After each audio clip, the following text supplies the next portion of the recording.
Wendy Kelly asked Mr. Williams if he wanted to make a statement, and she stood over him and actually held up a sheet of paper like that for him to read. He said, "I'm not the person that I was, but I've been transformed when I gave my life to Christ. I can't undo.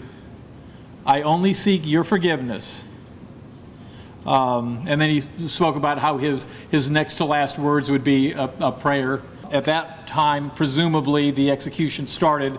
Mr. Williams' prayer continued probably another 20-25 seconds, and then it was clear when the drug was taking effect because his speaking in tongues slowed. He reverted to English and said, "The words that I speak will forever be, will forever," and then it went into, it just faded off. At 10:55, after having breathed through his nose throughout the execution, his body lurched forward as though we were trying to describe how to describe it. It was like if you're on a bumpy road and you hit a bump and your body gets thrown forward. It happened about 15 times in quick succession. This is about 4 minutes into the execution. This would have been only with the midazolam having been administered.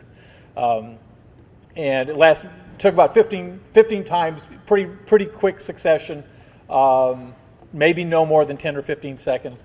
That slowed another 5 times at a slower rate, and then after, in my notes, I wrote down each time it happened and got to 20, and then it was over.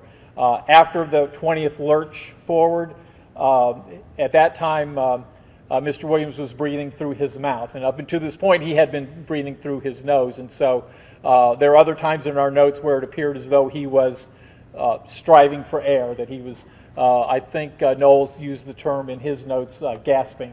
At 11:04, he brought in the coroner, and the coroner did the same checks or similar checks. At 11:05, the coroner pronounced him dead.